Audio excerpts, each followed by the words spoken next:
Hi guys, it's Mamie. How are you? I'm just here tonight to do a little review of the book A Man Called Ove. We had our book club last night. We had a really good time. And I just thought I would talk to you about it because I finished it. And just have a little chat about this book. I'm going to warn you, I am going to have spoilers in this review. I have some sangria with me tonight. Toddy and I just went out to dinner for Valentine's Day. We went, today's Saturday, February 11th. We went tonight because the week gets really busy with our jobs and whatnot. So we're celebrating Valentine's Day tonight. And I'm usually the driver because I get car sick. So he had his sangria at the restaurant. And I'm having mine in my new glasses that Amy made me. I don't know if you can see them, but there's hearts.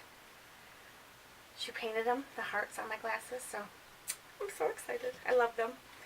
But anywho, okay, we had book club last night with my girls. Okay, as I told you, the rating system for Goodreads. Let's see, Amber gave it a 3, which meant she liked the book. And then Care, Frenchie, and V gave it a 4, which meant that they really liked the book. And I gave it a 5 because I thought it was amazing.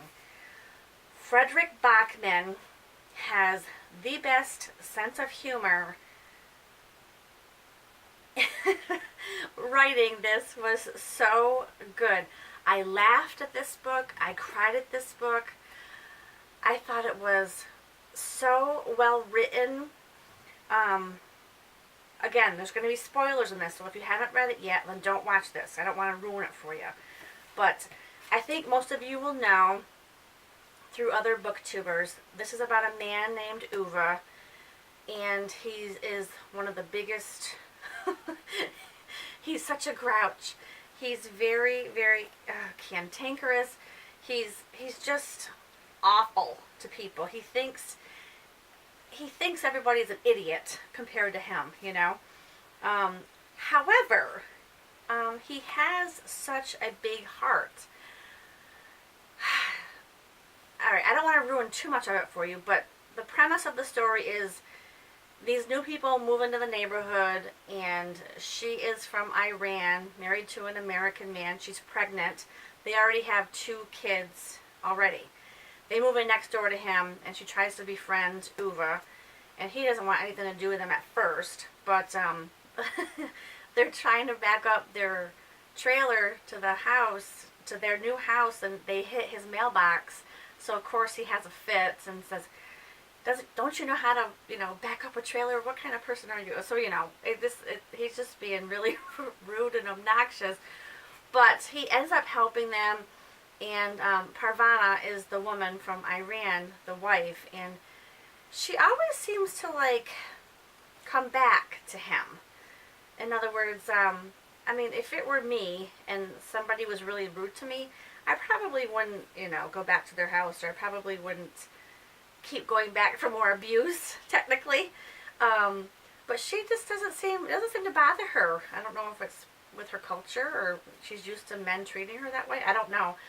Her husband was pretty kind of dorky, so I don't think he treated her like that at home or anything. But anyways, I admired that about her, that she never gave up on him. She just kept going back. Now, Ove is a man. He lost his wife, I think it was about 6 months before the start of this book. So he's fighting, the grief and the depression of losing his wife. I think they were married for, my goodness, I can't remember. Over 30 years, 40 years maybe? I don't remember exactly how long they were married, but she had passed away. So he's been grieving, obviously. So this is where it gets a little bit dark. He plans on killing himself. So throughout the book, I think he attempts maybe 3 or 4 times to kill himself, and that's not a funny thing. I know that's very dark and very, a very awful situation, and I know that firsthand, and I'll tell you that later. But it's comical because he keeps failing. He keeps failing at it. I know it's not funny. Please don't take this the wrong way. But he tries to hang himself, and the rope breaks, and then he tries to, he's in the garage, and that doesn't work. He gets interrupted again. It's like he keeps getting interrupted from Parvana and other people coming, like knocking on his door. And just the humor behind it. I was cracking up for a lot of this book, but I did cry too. So I'm not going to give you the ending. I'm not going to give you the punchline. It's so good, you guys. I mean, I highly, highly recommend it. I think the writing is brilliant in it. I don't know if it's because it reminds me of somebody. I mean, all right, to tell you firsthand about suicide, I can't believe I'm going to share this, but I'm going to share this anyways because it might help somebody. My father committed suicide back in 2000. You know, we didn't know anything about his mental illness. He was just a happy-go-lucky man. Make a long story short, yeah, one day he just decides to kill himself. So, I know firsthand it's not a fun way to deal with a loved one's death. It was a long road. It took a long time. It makes me sad. The anniversary is actually coming up at the end of this month. It'll be 17 years on February 27th. Wow.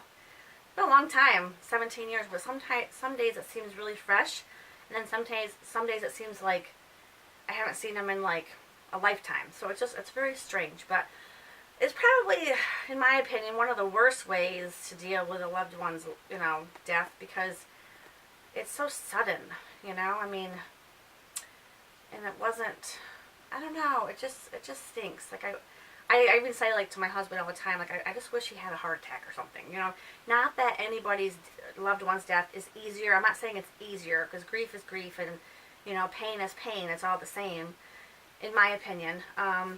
But it's just, there's so many unanswered questions, when somebody, either has an accident or has a heart attack, you just, in my world, I would say, God called him home, and, that's the plan, and whatever. But when it's a suicide, it's a little bit different, and I don't know, it's, it's a little bit harder. It was harder for me to accept, I guess, is how I'm trying to get at, what I'm trying to get at here. I hope that if anybody's watching, I mean, I think kind of like cancer, like every family has been affected by cancer. I'm sure that you or somebody in your family or friends or somebody, a neighbor, that has had to deal with a suicide. There is so much help out there. Oh, I wanted to have the hotline to tell you about in case you are contemplating suicide, because there's so much help out there. Please don't do it. Tomorrow is another day. If it's a gray day out, the clouds will part and the sun will shine. And you never know. Tomorrow could be your big break. Something huge, something amazing could happen to you tomorrow. So don't give up. Hang in there, because life will get better no matter where you're at in your life. The worst thing possible, just hang in there, because you never know what's going to happen. Something huge could happen right around the corner. So hang in there, please. I beg you. And besides, people love you, so don't do that to them. But anyway, this was a very good book. I highly, highly, highly recommend it. I loved it so much that I went to Target after work yesterday and got his other two books. They're downstairs. They're not up here, but they're called, let's see, I thought they were back here. Yeah. Britt Marie was here, and my grandmother asked me to tell you she's sorry. So I can't wait to start these. But last night at book club, Amber and Frenchie said that they were going to pick each one of those for their month later on in the year. So I'm not sure who picked what, but so we're going to be reading them. So now I have to wait, because I want it to be fresh in my mind for book club meeting. So I'm not going to be able to read it till later on in the year. But that's okay.